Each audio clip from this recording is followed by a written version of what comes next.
Chapter 12 ऊष्मागतिकी। तो सबसे पहले देखते हैं ऊष्मागतिकी का नियम क्या होता है। तो सबसे पहले आता है इसमें शून्यवा नियम। शून्यवा नियम है, प्रथम नियम है, द्वितीय नियम है, तृतीय नियम है। तो शून्यवा नियम क्या होता है?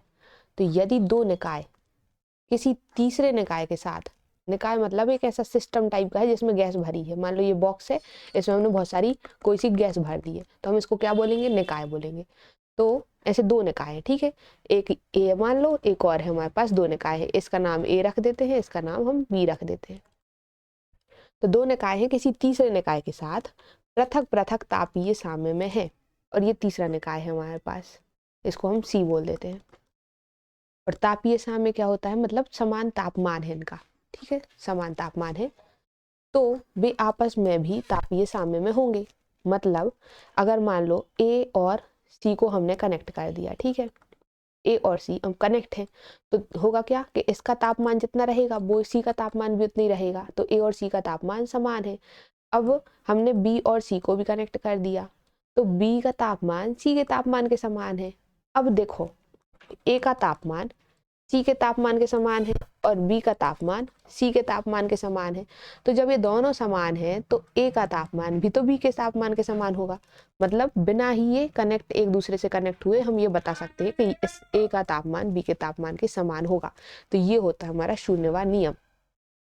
माना कि ए और बी दो निकाय हैं जो तीसरे निकाय सी से तापीय साम्य पर है, तब ऊष्मागतिकी का नियम के अनुसार निकाय ए निकाय बी भी तापीय साम्य में होंगे।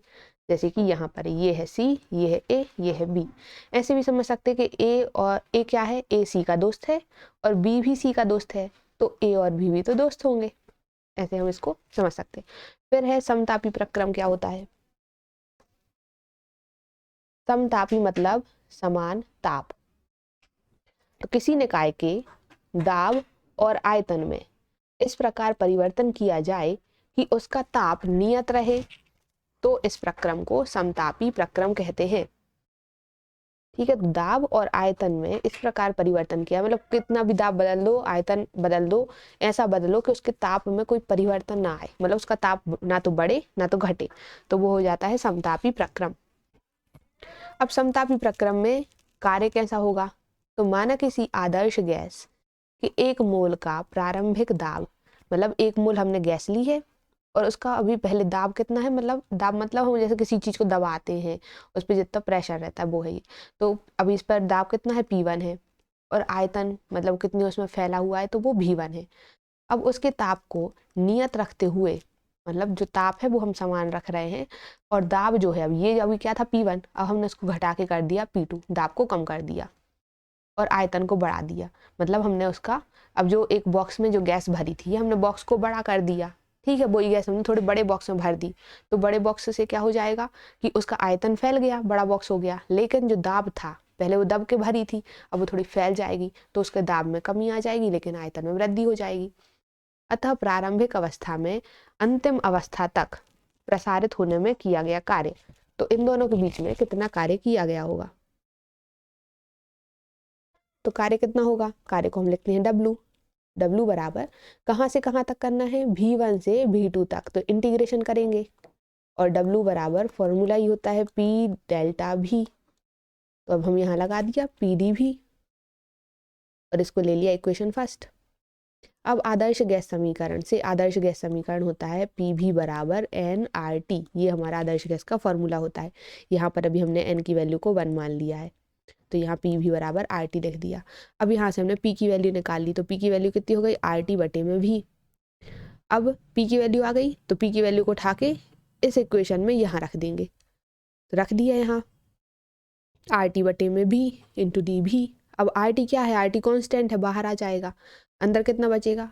1/V, और V के रिस्पेक्ट में हमें इंटीग्रेशन करना है, तो 1/x dx का इंटीग्रेशन कितना होता है? वो होता है log x। ऐसे यहाँ 1/v है, dv है, तो इसका कितना हो जाएगा? log v।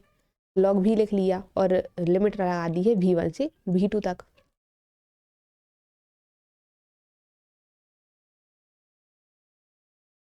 अब इस लिमिट को लिखते कैसे हैं? Upper limit minus lower limit. तो जहाँ पर ये भी लिखा है उसकी जगह हम V2 लिखेंगे, अपर लिमिट मतलब ऊपर वाली पहले लगाएंगे फिर नीचे वाली लगाएंगे, माइनस लोअर लिमिट तो log V1। अब log A plus log B, इसका फॉर्मूला क्या होता है? इसका फॉर्मूला हो जाता है log A बटे में B, A अपॉन B।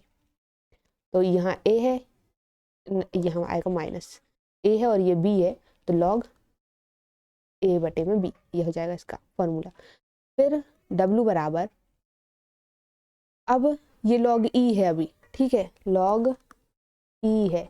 अब इस log E को log 10 में कन्वर्ट करना है, log 10 में। तो हम जब log E को log 10 में कन्वर्ट करते हैं तो इसमें 2.303 का गुणा कर देते हैं, तो ये हो गया log 10 में कन्वर्ट, और V2 बटे V1 तो है ही। अब यदि मोलों की संख्या n है तो हम n का इसमें गुणा कर देंगे, तो 2.303 nRT log 10 V2 अपन V1। तो ये पूरा कार्य किसके लिए आ गया है? समतापी प्रक्रम के लिए। अब इसके बाद आता है रुद्धोष्म प्रक्रम, ठीक है। समतापी क्या था कि जब समान मतलब हम ऐसा दाब बढ़ाए या आयतन बढ़ाए कि उसके तापमान में कोई परिवर्तन ना आए तो समतापी प्रक्रम हो जाता है। लेकिन रुद्धोष्म प्रक्रम क्या है? तो जब किसी निकाय के भौतिक प्रक्रम में ऊष्मा ना तो बाहर जा सके, मतलब जो हीट है, जो ऊष्मा है वो बाहर नहीं जा पा रही है, ना ही बाहर से अंदर आ पा रही है, तो इस प्रक्रम को रुद्धोष्म प्रक्रम कहते हैं। और रुद्धोष्म प्रक्रम होता कैसा है? जैसे कि इसका एग्जाम्पल मान सकते हैं, टायर है, जैसे टायर में गैस भरी है। अब टायर में से अगर मान लो एकदम से टायर फूट जाए तो गैस क्या होगी? बाहर निकल जाएगी एकदम से। अब समतापी में ये नहीं था, समतापी में था धीमे धीमे बदलो जिससे कि तापमान में कोई परिवर्तन ना हो। लेकिन रुद्धोष्म में है कि एकदम से होने वाला, एकदम से ऐसा हो जाए कि ताप एकदम से बदल जाए, सब कुछ बदल जाए, तो ये रुद्धोष्म में आ जाता है। अब इसमें कार्य कितना किया जाता है? तो माना किसी गैस के 1 मोल में रुद्धोष्म प्रसार होता है, जिससे उसका आयतन V1 से V2 हो जाता है, ठीक है। V1 से आयतन V2 मतलब आयतन बढ़ गया। इस प्रकार इस दौरान गैस द्वारा किया गया कार्य, सबसे पहले फिर से हम वही वाला फॉर्मूला लगाएंगे, W बराबर इंटीग्रेशन V1 से V2 PdV, ये वाला। अब उसमें था समतापी के लिए हमने रखा था PV बराबर RT, यहाँ पर हम रखेंगे रुद्धोष्म के लिए PV के ऊपर पावर गामा बराबर K। ये रुद्धोष्म प्रक्रम के लिए ऐसा लिखा जाता है PV, और ये गामा लिखा है, गामा बराबर K। तो अब यहाँ से P की वैल्यू निकाल लो, कितनी हो जाएगी? K बटे में V to the power gamma. ये अब इसकी वैल्यू हमने उठा के W वाले उसमें रख दी, यहाँ ये रख दी। अब क्या करेंगे? K कांस्टेंट है, उसको बाहर ले लेंगे, अंदर रहेगा 1/v to the power gamma dV। अब इस V to the power gamma को ऊपर ले जाएंगे तो हो जाएगा V to the power minus gamma dV। अब ये बन गया वही वाला formula x to the power n dx। अब इसका इंटीग्रेशन का फॉर्मूला क्या होता था? x to the power n+1 upon में n+1। अब यहाँ n की वैल्यू कितनी हमारे पास? माइनस गामा है, तो यहाँ रख दिया माइनस गामा +1 अपॉन में माइनस गामा +1। लिमिट लगा दी है V2 से V1 टू V2।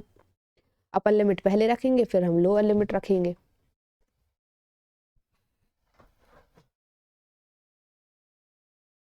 तो ये तो चीज बाहर आ गई, इसको पलट के हमने ऐसा लिख लिया। अब यहाँ रखी है हमने एक बार अपर लिमिट, एक बार लोअर लिमिट, और K का क्या कर दिया? अंदर गुणा कर दिया, ये कर दिया। अब जो हमने शुरुआत में लिखा था PV to the power gamma बराबर K, तो हमने यहाँ बोला कि P1 V1 to the power gamma बराबर भी K होगा, और P2 V2 to the power gamma बराबर भी K ही होगा, दोनों बराबर रहेंगे। तो अब यहाँ से ये W बराबर, ये तो सेम चीज है, इस K की जगह, ये जो K है इसकी जगह हमने P1 V1 और एक बार P2 V2 दोनों रख देंगे। तो यहाँ V2 के लिए P2 V2 to the power gamma रख दिया, यहाँ P1 V1 to the power gamma रख दिया। अब देखो इसमें से कौन कौन सी चीज़ जो कट रही है, तो V to the power gamma यहाँ पर भी है, V to the power gamma यहाँ पर भी है, तो ये एक तो घट जा, एक तो कटेगा, बचेगा कितना? V टू द पावर -1 बचेगा V2, और यहाँ पर V1 to the power gamma -1 बचेगा। अब जो -1 है ये ऊपर जाएगा तो +1 हो जाएगा, और ये तो कैंसिल हो गया, तो बचेगा कितना हमारे पास? P2 V2 to the power 1 और P1 V1 to the power 1। अब आदर्श गैस समीकरण क्या होता है? जो हमने शुरुआत में लिखा था PV बराबर RT।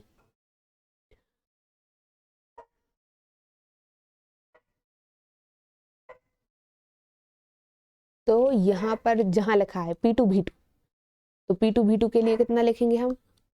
P2 V2 बराबर लिखेंगे R T2, क्योंकि R जो है वो R यहाँ कांस्टेंट है, अकेला तापमान बदलेगा। ऐसे ही हम P1 V1, ये देखो P1 V1 लिखा है, यहाँ P2 V2 लिखा है, तो P1 V1 बराबर RT1, तो इसकी जगह हम ये वाली वैल्यू रख देंगे और इसकी जगह हम ये वाली वैल्यू रख देंगे, ये रख दी RT2 माइनस RT1। अब R कॉमन है, R बाहर ले लिया, T1 यहाँ T2 माइनस T1 हो गया, तो इसको हमने जमा के लिखा W बराबर R बटे में गामा -1 T1 माइनस T2। यहाँ से देखो माइनस कॉमन ले लिया, एक यहाँ से माइनस कॉमन लिया, एक यहाँ से माइनस कॉमन लिया, दोनों कैंसिल आउट कर दिए, तो हमारे पास हो गया गामा -1। ठीक है, तो इतना आ गया रुद्धोष्म प्रसार के लिए किया गया कार्य, और एक समतापी प्रसार भी देख लिया है। अब इन दोनों में अंतर क्या है, समतापी प्रक्रम और रुद्धोष्म प्रक्रम में अंतर क्या है, ये IMP है। तो समतापी में इस प्रक्रम में ताप नियत रहता है, ठीक है, ताप में कोई बदलाव नहीं होगा, नाम ही है समतापी, समान ताप। लेकिन इसमें क्या होता है, इसमें ऊष्मा का मान नियत रहता है, ताप की कोई बात नहीं करी गई, सिर्फ ऊष्मा का मान नियत रहेगा। समतापी में इसमें गैस की आंतरिक ऊर्जा नियत रहती है, मतलब जो गैस के अंदर पहले से ऊर्जा है वो समान रहेगी, लेकिन इसमें गैस की आंतरिक ऊर्जा नहीं रहती, नियत नहीं रहती है। ठीक है, और किसमें, रुद्धोष्म में। फिर है यह मंद प्रक्रम में, धीमे धीमे सब चलता है समतापी में। अब मानो वो टायर फट जाए तो वो मंद प्रक्रम होगा या तीव्र होगा, तीव्र होगा, क्योंकि वो एकदम से हुआ है, तो रुद्धोष्म क्या है, तीव्र प्रक्रम है। फिर है समतापी में इस प्रक्रम में पात्र पूर्णतः सुचालक होना चाहिए, मतलब जो पात्र हमने लिया है सुचालक हो। लेकिन रुद्धोष्म में क्या है, रबड़ क्या होती है, कुचालक होती है, तो टायर क्या होगा, कुचालक होगा। तो इसमें जो पात्र होगा हमारा, जिसमें जो गैस भरी है, वो कुचालक होना चाहिए।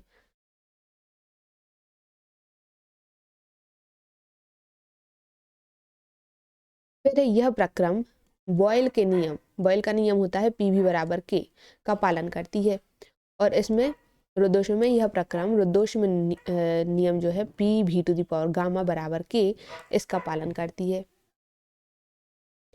अब ये दो प्रक्रम तो हो गए, अब तीसरा प्रक्रम है चक्रीय प्रक्रम।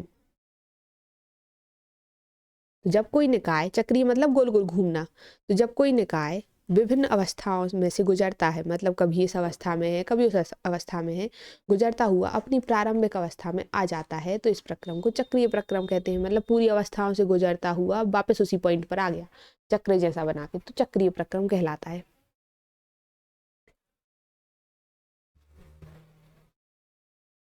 अब अभी तो हमने क्या देखा था, ऊष्मागतिकी का शून्यवां नियम। अब हम देखते हैं ऊष्मागतिकी का प्रथम नियम।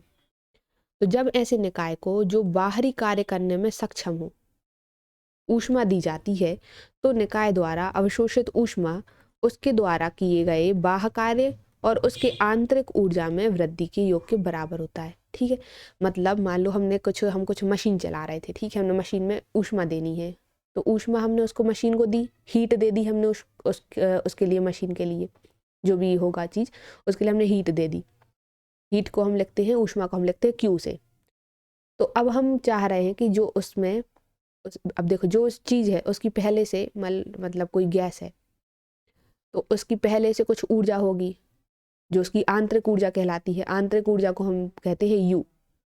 ठीक है, तो आंतरिक ऊर्जा को कहेंगे U। अब हम ये तो पहले से है, अब जो हमने हीट दी, यहाँ से जो ऊष्मा दी, उससे उसकी आंतरिक ऊर्जा, और साथ ही साथ अब उसने क्या करा, उसने कुछ कार्य करा, तो कार्य होगा W। तो जो हमने ऊष्मा दी है वो दो चीज से मिलकर बनती है। किससे, उसकी आंतरिक ऊर्जा, आंतरिक ऊर्जा में जाएगा उसका कुछ भाग, दूसरा कुछ कार्य में जाएगा, मतलब कुछ आंतरिक ऊर्जा को बढ़ाएगा, कुछ उसके कार्य को बढ़ाएगा। तो ये है ऊष्मागतिकी का प्रथम नियम। यदि निकाय को, मान लो यदि निकाय को हमने डेल्टा Q ऊष्मा दी जाती है, जिससे कि उसके द्वारा डेल्टा W कार्य किया जाता है, तो उसकी आंतरिक ऊर्जा में वृद्धि कितनी होती है, डेल्टा U वृद्धि हो जाती है। ये है इसका फॉर्मूला, डेल्टा Q बराबर delta U plus delta W। ये होता है इसका प्रथम नियम।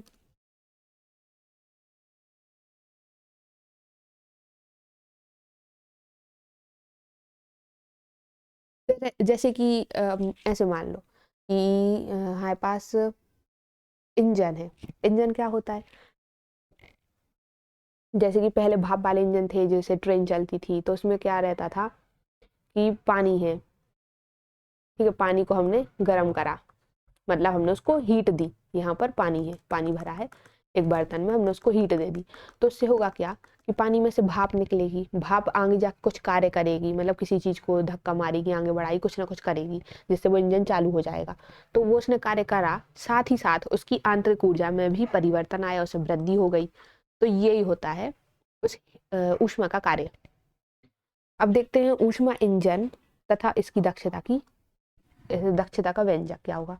तो ऊष्मा इंजन एक ऐसी चक्रीय युक्ति है जिसके द्वारा ऊष्मा को सतत रूप से कार्य में परिवर्तित किया जाता है। ऊष्मा इंजन के 3 भाग होते हैं। पहला क्या होता है, पहला होता है ऊष्मा का स्रोत। ठीक है, ऊष्मा इंजन मतलब ऐसा इंजन जो ऊष्मा से चलता है। तो इस ऊष्मा इंजन के 3 भाग है। पहला है स्रोत। स्रोत मतलब कहाँ से वो ऊष्मा आ रही है। तो यह एक निश्चित उच्च ताप, मतलब बहुत ही ज्यादा इसका ताप होना चाहिए, ताप T1 पर रखा जाता है और इसकी तापीय क्षमता अनंत होती है, मतलब ये ताप, हम इससे कितना भी ताप ले सकते हैं। तो पहला तो ये हो गया स्रोत की कहाँ से वो हमें मिल रहा है। दूसरा होता है सिंक। अब देखो अपने यहाँ पर बाथरूम में सिंक लगे रहते हैं। सिंक का काम क्या रहता है, जैसे बर्तन धोने का सिंक रहता है, सिंक का काम है कि वो पानी को पूरा पानी को वहां से निकाल देता है, ठीक है, सोख लेता है। तो सिंक का ये काम है।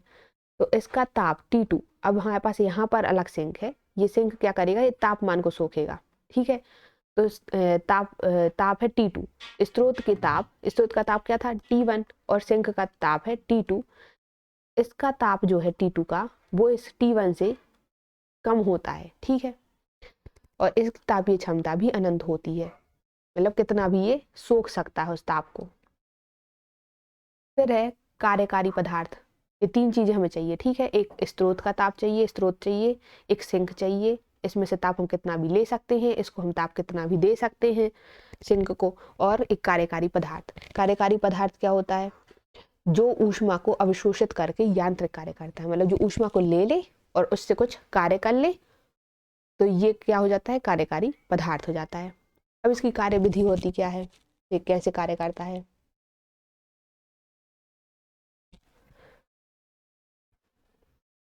देखो इसको ऐसे समझ सकते हैं, ये है अपना स्रोत, ठीक है, T1। यहाँ पर कुछ एक प्रोसेस हो रही है जिसके लिए हमें तापमान, यहाँ से ताप हमें चाहिए। अब जब हम वो ताप का कार्य, हम यहाँ पर मान लो यहाँ कोई मशीन चल रही है, हमने मशीन चला ली, उससे इसके तापमान को लेके, उससे ऊष्मा को लेके हमने मशीन चला ली। अब जो एक्स्ट्रा हमारे पास तापमान आ गया, हमने उसको T2 को दे दिया और T2 ने वो ग्रहण कर लिया, काम खत्म। तो ये हो गया पदार्थ, कार्यकारी पदार्थ जिसमें हम कार्य कर रहे हैं। T2 हमारा सिंक हो गया, T2 मतलब ताप पर है वो सिंक। अब कार्यविधि क्या है, तो प्रत्येक चक्र में कार्यकारी पदार्थ ऊष्मा स्रोत से, ये वाला ऊष्मा स्रोत से T1 ताप पर Q1 ऊष्मा अवशोषित करता है। यहाँ से कार्यकारी पदार्थ ने इससे T1 ताप लिया और Q1 ऊष्मा ली और फिर कुछ कार्य कर लिया, कार्य यहाँ पर इसने W कर लिया होगा, अवशोषित करता है, तथा W कार्य करके यहाँ पर W कुछ कार्य कर लिया, फिर उसके बाद जो भी बची खुची ऊष्मा होगी और जो ताप होगा वो हमने सिंक को दे दिया और अपनी प्रारंभिक अवस्था में वापस आ गया, और जैसा पहले था पूरा का पूरा सिस्टम फिर से वैसे ही हो गया, ठीक है। तो यहाँ से तापमान ले लेगा, कुछ कार्य करेगा, Q1 ऊष्मा लेगा, कार्य W करेगा, और फिर जितनी ऊष्मा बची होगी, जितना ताप बचा होगा, इसको दे देगा, फिर से वापस से वही प्रोसेस फिर से रिपीट होगी। कार्यकारी पदार्थ उसी मार्ग से वापस नहीं लौटता, बल्कि अन्य मार्ग से वापस आ जाता है। इस प्रकार इस चक्र की पुनरावृत्ति से अधिक ऊष्मा को कार्य में परिवर्तित किया जा सकता है। इसलिए हम क्या करेंगे, बार बार कार्य को करते जाएंगे, वो परिवर्तित होता जाएगा, कुछ ना कुछ चीज तो बन रही होगी यहाँ पर, वो वापस से अपने पुराने रूप में कैसे आएगी, तो यही बताया गया है, लेकिन जो है प्रोसेस है वो फिर से वैसे ही सेट हो जाएगी।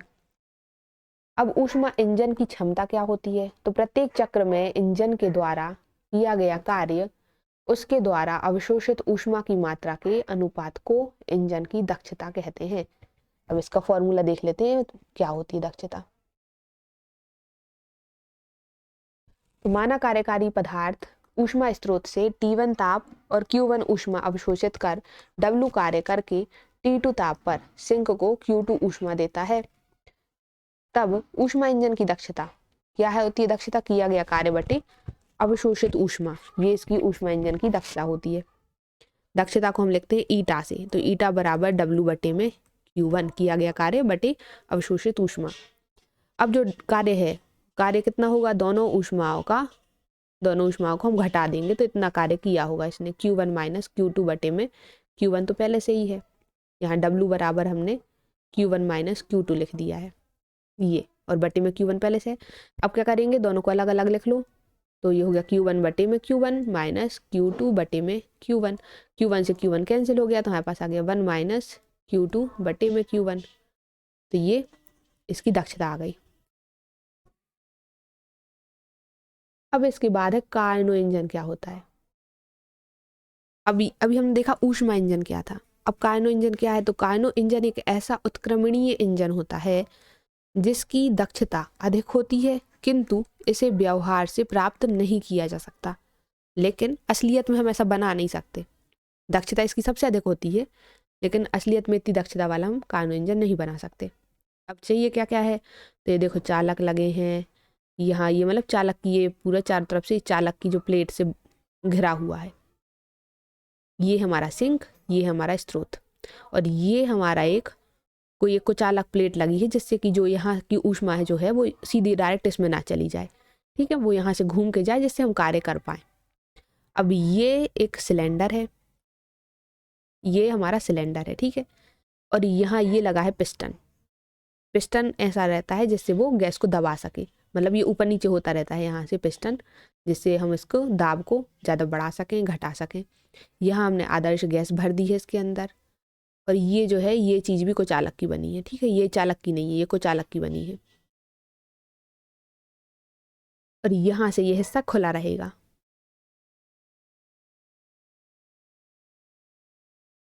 ठीक है, कहाँ कहाँ ये है कुचालक, ये है कुचालक, ये है कुचालक, लेकिन ये वाला हिस्सा खुला है क्योंकि यहाँ से ये हीट लेगा और फिर यहाँ ये दे देगा।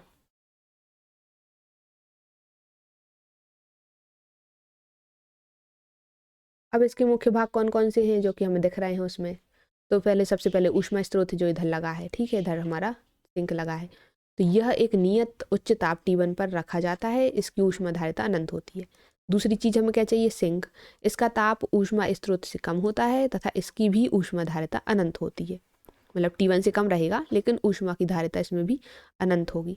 तीसरा सिलेंडर है जो कि पिस्टन अभी हमने देखा, ये सिलेंडर हो गया, यहाँ पर ये पिस्टन लगा है, तो सिलेंडर पूर्ण कुचालक दीवालों का तथा पूर्ण चालक आधार, ये कुचालक दीवालें हैं, मतलब इसमें से जो ऊष्मा है वो बाहर नहीं निकल सकती, ये इसमें से ऊष्मा बाहर नहीं निकल सकती, लेकिन ये जो नीचे वाला हिस्सा है जो कि आधार है ये हमारा चालक बना है। और एक सिलेंडर होता है, इसमें एक पिस्टन लगा, ये पिस्टन लगा है, ये सिलेंडर है। और क्या क्या चाहिए पड़ता है कार्नो इंजन के लिए, सिंक हो गया, ये हो गया, पिस्टन हो गया, स्रोत हो गया। चौथी चीज चाहिए है पूर्ण कुचालक प्लेटफॉर्म, मतलब जो यहाँ बीच में एक बॉक्स रखा था सिंक और इसके बीच में, सिंक और स्रोत के बीच में, वो है पूर्ण कुचालक प्लेटफॉर्म। ऊष्मा का पूर्ण कुचालक प्लेटफॉर्म होता है जिसे सिलेंडर के लिए स्टैंड का कार्य करता है, जो सिलेंडर रखा है उसके लिए वो स्टैंड बना है। फिर कार्यकारी पदार्थ है, कार्यकारी पदार्थ जिसमें हमने आदर्श गैस ली है वो हमारा कार्यकारी पदार्थ है जो कि सिलेंडर में भरी है, उस पर हम कार्य करेंगे कुछ ना कुछ, उसको ऊष्मा देंगे, उससे ऊष्मा लेंगे। अब इसका ग्राफ कैसा बनता है, तो ग्राफ इसमें दो टाइप की प्रोसेस होती है, समतापी और एक होती है रुद्धोष्म, ये दोनों हमने पढ़ ली है, समतापी और रुद्धोष्म। तो सबसे पहले ये ए पॉइंट पर यहाँ से अगर देखा जाए तो एक ए से बी तक जाने के लिए हमने समतापी प्रक्रम लिया, फिर बी से सी तक जाने में हमने रुद्धोष्म, देखो धीमे धीमे जा रही है प्रोसेस तो समतापी है, समान ताप में बढ़ती जा रही है, लेकिन जैसे ही वो एकदम से कम हुई तो वो रुद्धोष्म प्रक्रम है। फिर ये धीमे धीमे इस पॉइंट से बढ़ती हुई यहाँ तक आएगी तो ये समतापी प्रक्रम है, फिर इस पॉइंट से वो यहाँ तक जाएगी तो ये रुद्धोष्म प्रक्रम है। तो ये इसकी पूरी प्रोसेस होती है। अब हम इसमें एक एक पॉइंट पे देखना है कि समतापी कब हो रही है, इसके लिए कार्य क्या है, इसके लिए कार्य क्या है, इसके लिए कार्य क्या है, चारों प्रोसेस के लिए कार्य निकालना पड़ेगा। सबसे पहले निकालते हैं समतापी प्रक्रम के लिए। तो उसमें क्या हुआ कि माना कार्यकारी पदार्थ आदर्श गैस का 1 मोल ताप T1 पर सिलेंडर में भरा हुआ है। इसका दाब कितना है? P1 है, आयतन V1 है। अब सिलेंडर को ऊष्मा स्रोत में रखने पर समतापी प्रसार होता है, जिससे आयतन V1 से बढ़कर V2 हो जाता है, थोड़ा फैल जाता है।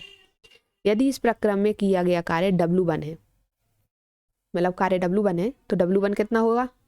यही इंटीग्रेशन V1 से V2 PdV, और W जो है वो Q1 के ही बराबर है। तो W1 बराबर Q1 बराबर, और ये हमने पहले ही निकाल लिया था, समतापी के लिए कितना था? RT1 log V2 बटे में V1। ये प्रोसेस हमने जब समतापी प्रक्रम के लिए कार्य निकाल रहे थे, तो वहां से हम इसमें डायरेक्ट ही फॉर्मूले से में रख देंगे कि W बराबर इतना है।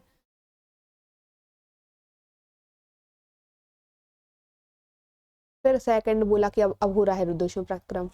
रुद्धोष्म प्रक्रम में क्या हो रहा है कि समतापी प्रसार के बाद सिलेंडर को ऊष्मा स्रोत से हटाकर पूर्ण कुचालक स्टैंड पर रख दिया जाता है, जिससे कि ताप T1 से हटकर T2 हो जाता है। अब इस प्रक्रम में W2 कितना था? तो ये हमने पहले अब भी निकाला था रुद्धोष्म प्रक्रम के लिए कार्य, तो वो रख देंगे। बस अंतर ये आएगा कि जहाँ T1 T2 V1 V2 P1 P2, बस इन सब में अंतर आएगा। तो यहाँ इस पॉइंट पर था तो P1 T1 V1, यहाँ पर पहुँच गया तो P2 T2 V2, ऐसे ऐसे यहाँ पर पहुँच गया तो अलग, यहाँ पर पहुँच गया तो अलग, इन सब के लिए ऐसे ऐसे अलग अलग लेते जाएंगे। अब यहाँ देखो V3 और V4, अब क्योंकि समतापी प्रक्रम उल्टा जा रहा है, इस साइड आ रहा है, तो हम यहाँ माइनस लेंगे, क्योंकि अब प्रक्रम में किया गया कार्य कितना हो जाएगा? W बराबर, यह बराबर W3 बराबर, तीसरे के लिए ले रहे हैं Q2, और ये इतना। अब इसमें भी हमने सीधा निकाल लिया था, तो डायरेक्ट ही रख देंगे फॉर्मूले से, यहाँ V3 बटे में V4, ये भी बराबर है, बराबर है और साथ में माइनस है।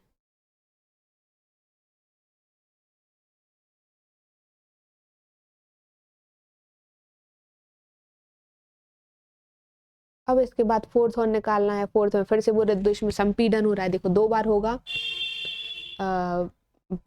रुको, 2 बार संपीड़न होगा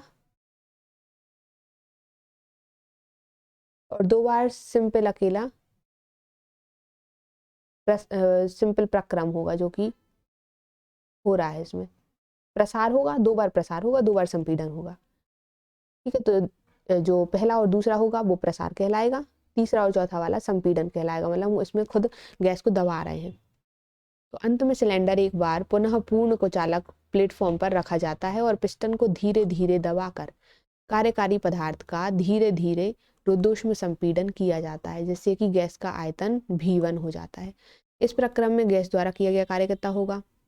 माइनस V4 से V1, वापस V1 पे जाना है अपन को, ठीक है। जब ऐसे जा रहे थे, ऐसा था ग्राफ, यहाँ था V1, यहाँ था V2, यहाँ था V3, यहाँ था V4, अब V4 से V1 में वापस जा रहे हैं, तो ये लगा दिया, और हमारा तापमान कितना हो जाएगा? अब वो T2 से T1 हो रहा है, तो यहाँ T2 से T1 रख दिया, तो अभी इसका भी कार्य आ गया, चारों के कार्य आ गए। टोटल कार्य निकालने के लिए हम सबका कार्य जोड़ देंगे।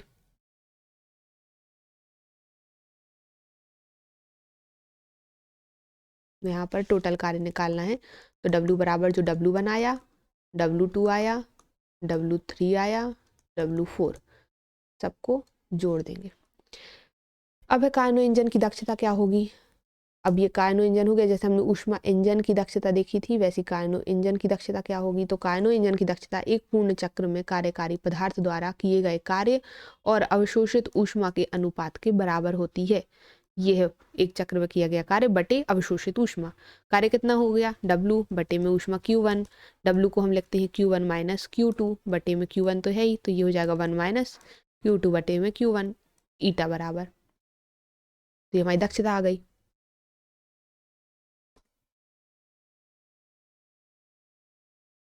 फिर इसके बाद है प्रशीतक।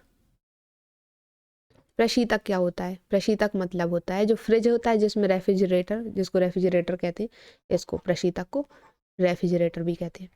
तो फ्रिज के अंदर जो प्रोसेस होती है ऊष्मा की, कि कैसे ऊष्मा निकल रही है, कैसे हम उसका कैसे यूज़ कर रहे हैं, ये पूरी प्रोसेस इसमें आती है। तो जो ऊष्मा को निम्न ताप की वस्तु से उच्च ताप की वस्तु में स्थानांतरित करती है, इसके मुख्यतः 3 भाग होते हैं। कौन कौन से? सिंक होता है, इसमें ऊष्मा स्रोत होता है और कार्यकारी पदार्थ होता है। तो सबसे पहले तो ये स्रोत वातावरण वाला, जो कि कितने ताप पर रखा है? T1 पर रखा है। यहाँ पर सिंक है जो कि हमारा निम्न ताप पर T2 पर होता है। ये बीच में कार्यकारी पदार्थ है, इस पर कार्य W हो रहा है और W बराबर कितना होता है?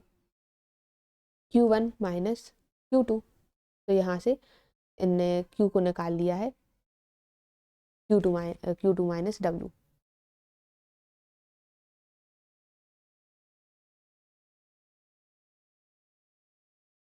अब सिंक क्या है? सिंक क्या कितने उस पर रहेगा? तो कम ताप पर एक वस्तु है जिसे ठंडा करना होता है, तो ये कम ताप पर होती है, सिंक में रखते हैं। स्रोत में क्या होगा? अनंत तापीय धारिता की वस्तु जिसका ताप अधिक और स्थिर रहता है, वो स्रोत कहलाता है। कार्यकारी पदार्थ क्या कहलाता है? सामान्यतः अमोनिया, जो फ्रिज में हम यूज करते हैं अमोनिया, या फिर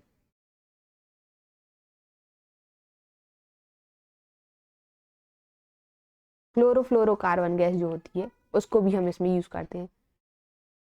ठीक है, तो वो इसमें आ जाती है, जिसमें चक्रीय प्रक्रम परिवर्तन होता है।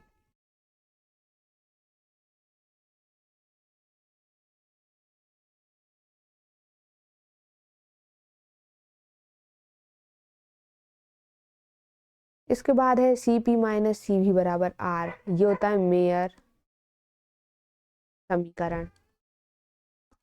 Cp माइनस Cv बराबर R, ये प्रूव करने के लिए आता है कि ये कहाँ से निकल रहा है, कितना हो रहा है, कैसे हो रहा है।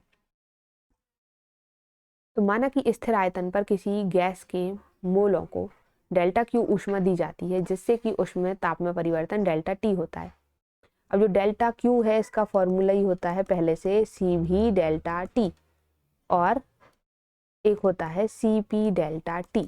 ये इसके 2 फॉर्मूले होते हैं। अब यहाँ अभी हम पहले क्या लगा रहे हैं? Cv और Cp।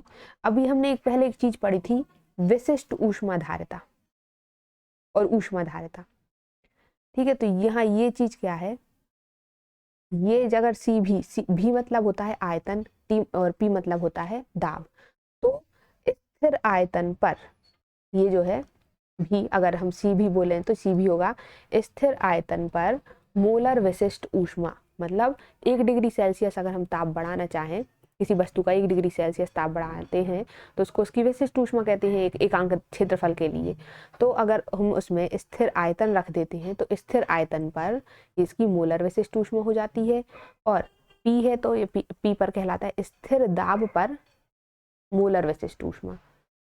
तो ये 2 चीजें ऐसी होती हैं, अगर भी लगा है तो स्थिर आयतन है, P लगा है तो स्थिर दाब है। अब सबसे पहले हमें चाहिए है भी के लिए, तो डेल्टा Q कितना हो गया? Cv delta T। तो हम डेल्टा Q बराबर यहाँ लिख दिया Cv डेल्टा T। अब गैस का आयतन स्थिर होने पर कोई बाह्य बल कार्य नहीं करता। अब अगर आयतन में ही बदलाव नहीं हो रहा, मतलब उस गैस पर कोई कार्य नहीं हुआ, और कार्य नहीं हुआ तो मतलब कार्य हमारे पास 0 है। तो डेल्टा W बराबर 0 हो गया। अब प्रथम नियम हमने क्या देखा था? ये देखा था डेल्टा Q बराबर delta U plus delta W। अब इसमें डेल्टा W की वैल्यू 0 रख देंगे तो आएगा डेल्टा Q बराबर डेल्टा U। अब डेल्टा Q का मान डेल्टा U आ गया। अब जो फर्स्ट हमने अभी निकाला कि डेल्टा Q बराबर कितना था? Cv delta T। तो यहाँ से डेल्टा Q की वैल्यू इधर रख देंगे जो कि डेल्टा U है, तो हमारे पास आ जाएगा डेल्टा U बराबर Cv डेल्टा T। ये एक इक्वेशन हो गया। अब ये तो हो गया स्थिर आयतन के लिए। अब हम आ जाते हैं स्थिर दाब के लिए क्या होगा? तो स्थिर दाब पर गैस के 1 मोल को दी गई ऊष्मा डेल्टा Q हो तो उसमें कितना ताप में कितना परिवर्तन होगा? तो हमने लिखा Cp डेल्टा T। ठीक है, P वाला लिख लिया।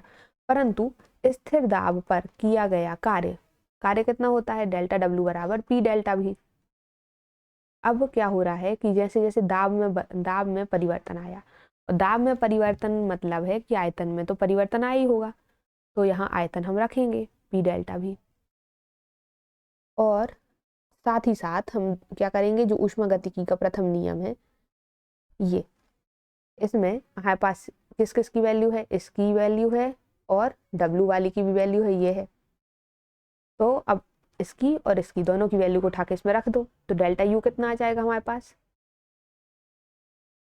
तो डेल्टा यू आ जाएगा, अगर यहाँ से निकाला जाए तो C P delta T minus P delta V, इतना आ गया। अब जो पहला वाला निकाला था हमने भी के लिए, उसमें डेल्टा यू कितना आया था? सी भी डेल्टा टी। इसमें डेल्टा यू कितना आया? इतना। ये समीकरण 1 मान लो, ये समीकरण 2 मान लो, तो हम इसको और इसको दोनों को बराबर रख देंगे। बराबर रखेंगे तो कितना आएगा? सी भी डेल्टा टी बराबर C P delta T minus P delta V. अब इन दोनों को एक साइड ले लो, तो कॉमन ले लेंगे हम, ठीक है। इसको इस साइड भेज दो, पी डेल्टा भी को इस साइड भेज दो और इसको इस साइड भेज दो, तो कितना हो जाएगा? पी डेल्टा भी बराबर सी पी माइनस सी भी, कॉमन आ गए, और डेल्टा टी यहाँ से कॉमन आ जाएगा, ये आ गया।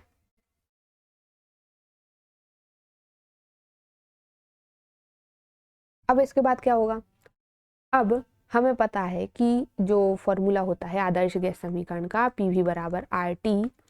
अब इसमें हम क्या रखेंगे कि जो ये जो है पी डेल्टा भी, इसमें डेल्टा लगा क्योंकि इसमें परिवर्तन आ रहा है ये है, परंतु यदि डेल्टा टी ताप पर गैस का आयतन में परिवर्तन डेल्टा भी है तो पी डेल्टा भी बराबर आर डेल्टा टी होता है। तो जहाँ पी डेल्टा भी है उसकी जगह रख दो आर डेल्टा टी, ये रख दिया आर डेल्टा टी। तो अब ये डेल्टा टी कैंसिल, बचेगा हमारे पास कितना? सी पी माइनस सी भी बराबर आर। ये आ गया है मेयर का समीकरण। ये सॉल्व करने के लिए आता है, सबसे पहले हमने क्या करा?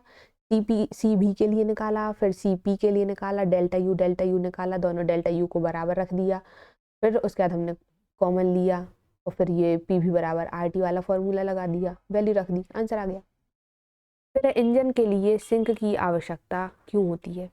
तो केल्विन प्लांक कथन के अनुसार निकाय की संपूर्ण ऊष्मा को बिना निम्न ताप पर निष्कासित किए कार्य में रूपांतरण नहीं किया जा सकता, अतः ऊष्मा इंजन के लिए सिंक की आवश्यकता। मतलब अगर हम वो जो बचा हुआ हीट है, जो बची हुई ऊष्मा है, उसको निकालेंगे ही नहीं तो कैसा कार्य होगा फिर? मतलब फिर से कार्य कैसे हो पाएगा? वही हीट वहां बढ़ती जाएगी, इसलिए सिंक की जरूरत पड़ती है। क्या कमरे में रखे प्रशीतक को चालू करके उसका दरवाजा खुला रखकर कमरे को ठंडा किया जा सकता है? मतलब फ्रिज को जो हम गेट खोल देते हैं, फ्रिज का गेट, अगर हम फ्रिज का गेट खोल दें, मान लो गर्मी है और फ्रिज का गेट खोल दें, तो क्या कमरा पूरा ठंडा हो जाएगा? तो इसका आंसर है नहीं, बल्कि कमरा गर्म हो जाएगा, क्योंकि जैसे ही प्रशीतक के अंदर व बाहर वायुमंडल का ताप समान हो जाएगा, वह मोटर द्वारा किए गए कार्य के कमरे को ऊष्मा मतलब उसमें ऊष्मा मिलने लगेगी, कमरे को भी वो ऊष्मा देने लगेगा, तो बल्कि उल्टा हो जाएगा। इसलिए दरवाजा बंद रखना चाहिए फ्रिज का। फिर है समुद्र के ऊपर ऊष्मा ऊर्जा है, नहीं समुद्र के पास अपार ऊष्मा ऊर्जा है। क्या इस ऊर्जा का उपयोग करके समुद्र में जहाज चलाना संभव है? मतलब समुद्र की ही ऊष्मा का हम यूज करके क्या जहाज चला सकते हैं? तो आंसर है नहीं, क्योंकि किसी ऐसी मशीन का निर्माण असंभव है जो बिना तापांतर के कार्य करता है। मतलब ताप में अंतर भी तो होना चाहिए, अतः इसके लिए सिंक की आवश्यकता होगी। तो अगर ताप में ही अंतर नहीं होगा तो वो चीज कैसे कार्य करेगी? फिर है बॉयल का नियम क्या होता है? तो इस नियम के अनुसार स्थित ताप पर किसी स्थिर आएगा यहाँ, इसके अनुसार स्थिर ताप पर किसी निश्चित द्रव्यमान का आयतन उसके दाब के व्युत्क्रमानुपाती होता है। ये है फॉर्मूला, ठीक है। क्या है? स्थिर ताप पर किसी गैस के निश्चित द्रव्यमान का आयतन उसके दाब के अनुक्रमानुपाती होता है। यदि स्थिर ताप पर किसी गैस का आयतन भी है, दाब P है, तो भी जो है वो अनुक्रमानुपाती होता है P के। अब ये अनुक्रमानुपाती कांस्टेंट ये हटाएंगे तो एक कांस्टेंट आएगा K, तो K बटे में P। तो हमारे पास P की वैल्यू कितनी आ गई? P का इधर गुणा कर दो, P भी बराबर K, ये इधर कैपिटल बना लेना, P भी बराबर K। यहाँ पर K क्या है? एक नियतांक है।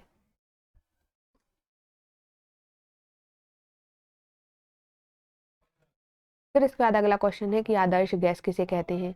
तो जो गैस बॉयल और चार्ल्स के नियमों का पूर्णतः पालन करती है उसे पूर्ण या आदर्श गैस कहते हैं।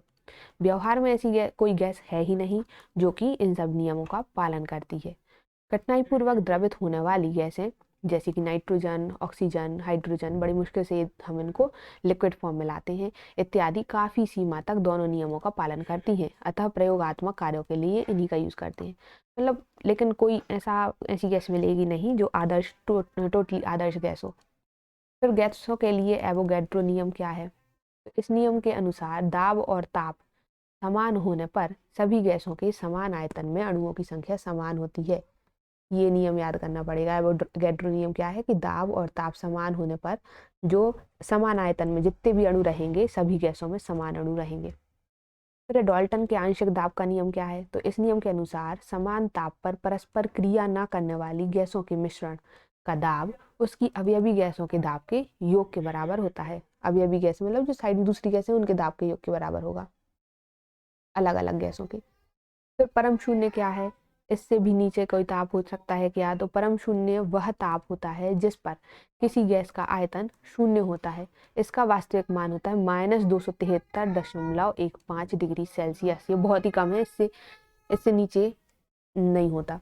वास्तव में गैसों का आयतन कभी भी शून्य नहीं हो सकता, क्योंकि उनमें अणुओं का कुछ ना कुछ आयतन तो आवश्यक ही है कि होगा ही।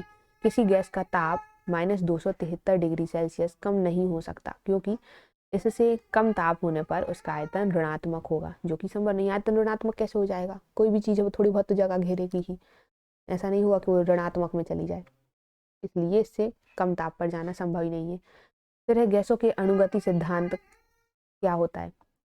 तो पहला इसमें कुछ पॉइंट्स हैं। प्रत्येक गैस छोटे छोटे कणों से मिलकर बनी होती है जिन्हें अणु कहते हैं। दूसरा, किसी गैस के अणु दृढ़ पूर्णतः प्रत्यास्थ गोलाकार व सभी प्रकार से एक समान होते हैं। प्रत्यास्थ मतलब कि टकरा कर भी वापस आ जाए, ऐसे होते हैं गैस के अणु। ये नहीं है कि एक दूसरे में टकराए और उसी में जाके चिपक गए, ऐसा नहीं होगा। अणुओं का आकार अंतर अणुक अंतराल की तुलना में नगण्य होता है, मतलब बहुत ही कम होता है। फिर ये अणु सभी संभव वेग से सभी संभव दिशाओं में अनियमित गति करते रहते हैं, यहाँ वहाँ भागते रहते हैं अणु। कुछ भी उनकी स्पीड हो सकती है, कहीं भी दिशा हो सकती है। ठीक है, दो अणुओं की टक्कर पूर्णतः प्रत्यास्थ होती है और टक्कर के समय मध्य आकर्षण और प्रतिकर्षण बल नहीं लगता। मतलब जब वो टकराएंगे तो ये नहीं है कि उसमें कोई बल लगेगा, वो टकरा रहे हैं और वापस प्रत्यास्थ जैसे मतलब यहाँ वहाँ होते रह रहे हैं।